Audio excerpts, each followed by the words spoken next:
Halo, assalamualaikum. Hari ini di Jepang hari libur, Golden Week. Tapi saya hari ini mencoba ke kampus. Nah, ke kampus itu kalau hari libur pintunya dikunci. Nah, cara bukanya kayak gini, guys. Nah, setelah pintu terbuka, ini ketika ditutup, pintunya itu otomatis kunci ya dalam beberapa detik. Jadi tidak bisa orang lain masuk. Sebenarnya ini bukan lobby utama ya. Jadi biasanya saya itu naik lift karena males. Nah, karena hari ini yang sebelah sana lobby utamanya nggak bisa dibuka jadi saya harus naik tangga. Nah, di dinding itu ada gambar orang naik tangga. Itu adalah petunjuk ketika terjadi tsunami maka kita harus naik ke lantai 4.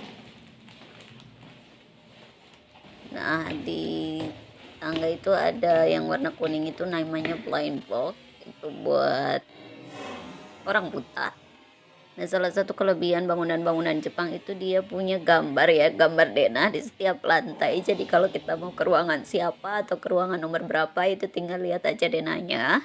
Terus baru menuju ke lokal.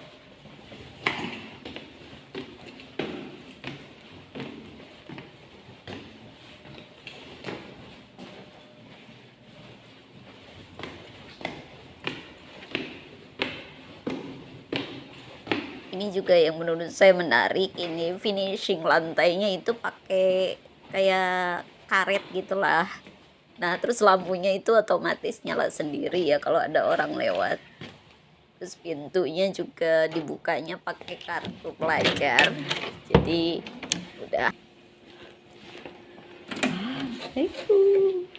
Setiap kali saya masuk ke ruangan atau ke lab, saya selalu mengucapkan assalamualaikum karena pasti di dalamnya banyak jin ya. Terus kalau masuk ruangan jangan lupa nyalain lampu karena itu sebagai tanda kalau kita itu ada di dalam gitu, ada orang. Nah, standar lab Jepang itu dia punya mini pantry ya. Jadi kita bisa masak-masak kecil lah ya. Terus saya tandai piring saya atau mangkok saya sama spons saya itu supaya nggak ada orang lain yang make karena saya kan nggak makan babi ya sama nggak minum alkohol. Jadi supaya nggak ada yang make. Di hari-hari biasa biasanya lab ini penuh ya. Jadi tapi yang perempuannya cuma berdua. Cuma dia belum masuk satu lagi karena nanti September baru masuk. Jadi masih saya sendiri yang paling cantik di sini. Ini meja belajar saya plus meja kerja juga karena di sini juga saya melakukan part time sebagai research asistennya sensei. Karena saya masih ngajar di Indonesia, jadi saya ngajar dulu sebelum melakukan aktivitas yang lainnya, ngajar karena di Indonesia nggak libur ya. Jadi ceritanya sensei itu tahu kalau saya masih ngajar di Indonesia, terus pernah lihat saya pakai laptop pas ngajar, akhirnya sensei ngasih saya webcam yang cukup mahal dan sensei bilang supaya ngajarnya pakai komputer lab aja biar sinyal internetnya bagus karena kalau pakai laptop itu kan pakai wifi jadi sinyalnya agak-agak jelek gitu. Jadi sensei saya itu baik banget, semua fasilitas itu dilengkapin yang belum ada termasuk keyboard karena keyboardnya rata-rata bahasa Jepang ya di sana. Jadi saya pas nyampe sana itu dibeliin keyboard, dikasih hard disk eksternal ya buat nyimpen data. Pokoknya Masya Allah banget, alhamdulillah wa syukurillah. Nah, kalau habis ngajar itu bawaannya selalu lapar dan untungnya saya bawa mie gelas dari Indonesia banyak banget, terus bawa pilus apalah kayak gitulah sukro ya. Nah, itu disimpan di lab di meja saya. Jadi kalau lapar tinggal buat pakai air panas yang ada di sana atau pakai microwave.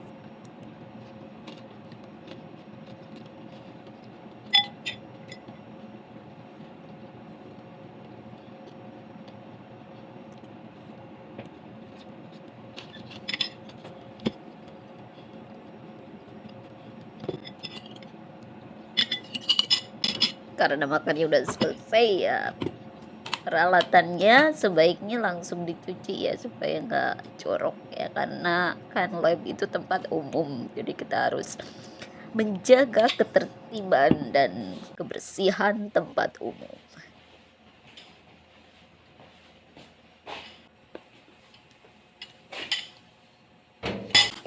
Nah, kalau peralatan cuci-cucian kayak gini nih, kayak sabun, terus semua peralatan itu hampir semuanya mahasiswa yang beli ya. Jadi setiap mahasiswa itu beli apa, terus di bawah itu kan ada kabinet ya, di bawah tempat cuci piring itu tuh banyak banget peralatan masak. Nggak tahu dulu suka masak apa, mungkin suka party atau apa ya.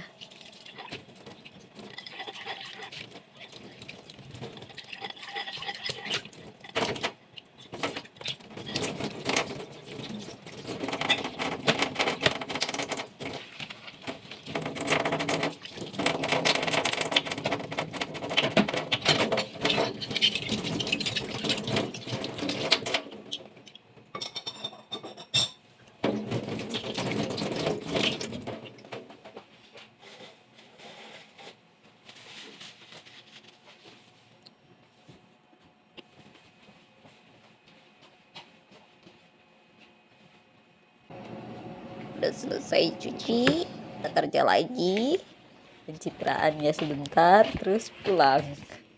Nah, pas pulang jangan lupa matiin AC sama lampu, karena lampu yang ada di ruangan itu rata-rata manual ya dimatiinnya, bukan otomatis, kecuali yang di koridor, di toilet, di tangga itu baru otomatis. Jadi kalau lampu-lampu yang ada di tempat-tempat tadi dia nyala sebelum kita datang, itu artinya seseorang atau beberapa orang baru aja melewati tempat tersebut. Jadi jangan takut ya, ada orang berarti ada orang.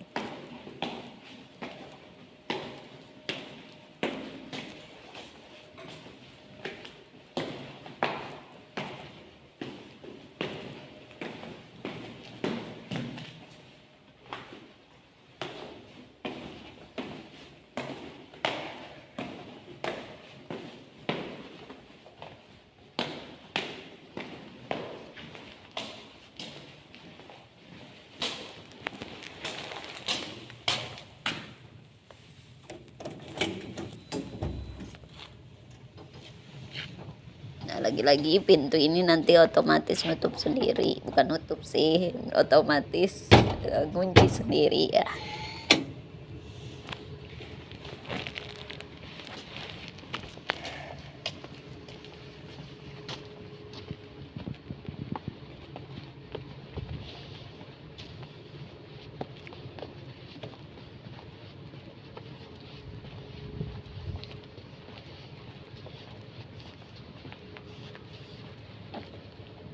Pas pertama saya datang ke Jepang ini nih, si rumput-rumput ini banyak bunga-bunganya. Saya kira itu bunga yang ditanam ya, ternyata setelah tahu bahwa itu dipotong sampai bersih kayak gitu, itu artinya bunga itu bunga liar ya, walaupun cantik-cantik dan harum. Ini parkiran kalau hari-hari biasa itu penuh banget sampai di jalan. Nah, ini tempat favorit saya parkir. Kenapa? Karena di sana ada besi ya. Jadi kalau ada angin yang besar, si sepeda saya nggak jatuh. Itu sayang kan kalau sepeda jatuh, eman-eman.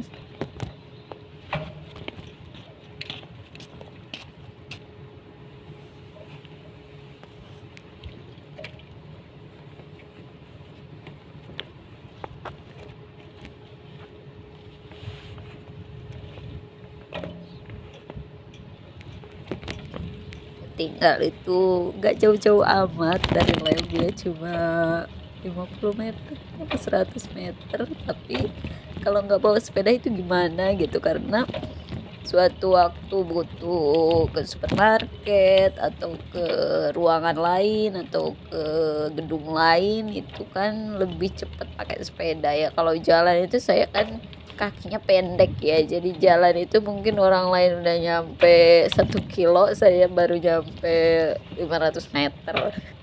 Ya ada cerita lucu sih waktu dulu itu diajak sama sensei ke rumahnya ya. Sensei itu tiap hari jalan kaki sepanjang hampir 3 kilo, jadi total hampir 6 kilo. Terus waktu bareng sama sensei ke rumahnya itu saya ketinggalan jauh ya, karena sensei itu kan ya lumayan tinggi, terus jalannya cepet banget. Terus saya itu pendek, jalannya itu lambat karena nggak biasa jalan di Indonesia ya. Biasa turun naik gojek atau angkot gitu. Jadi pas disuruh jalan di Jepang apalagi jauh itu kayak shock gitu. Aduh, capek banget harus jalan. Terus sensei kan pernah ke asrama saya ya buat nyimpen alat gitu kan. Terus nanya sensei, "Kamu kesini naik sepeda bolak-balik kampus?" Saya jawab, "Iya." Senseinya ketawa. Ketawa gimana gitu kayaknya, ya Allah, deket banget tapi ke kampus naik sepeda. Tapi orang-orang Jepang sih nggak nyinyir ya. Nah, ini tuh asrama ya khusus mahasiswa internasional. Jadi ada beberapa gedung, ada A, B, C, D.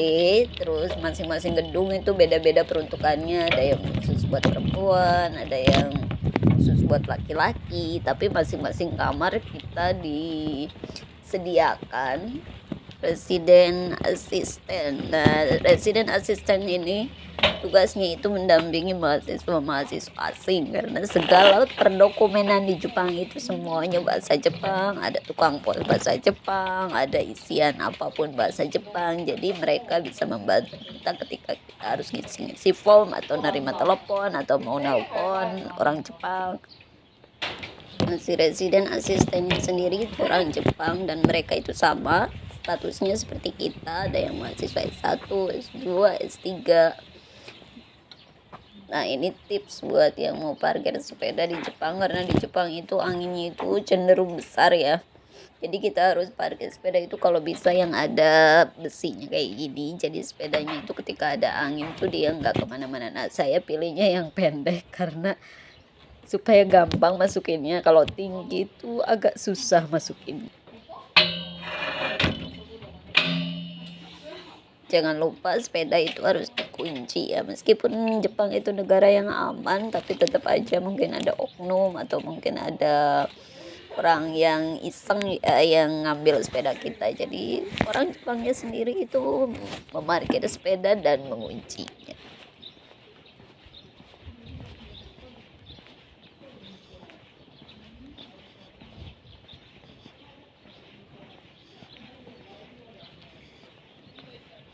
Jadi saya pulang dari kampus itu sebenarnya bebas ya. Sensei itu nggak menentukan kapan kamu mau masuk, kapan mau pulang, itu terserah kata sensei. Karena saya kan mahasiswa S3 katanya. Jadi saya punya kesempatan untuk memanage sendiri waktu saya di lab, karena mungkin harus kerja juga saya nanti ya, harus nyari duit buat hidup. Jadi sensei itu baik banget pokoknya. Waktu ngajuin visa pelajar itu sebenarnya waktu saya di kampus itu yang tertera di form ketika mengajukan visa itu cuma 10 jam. Jadi bayangin aja 10 jam kalau dibagi 5 berarti hanya 2 jam di lab ya.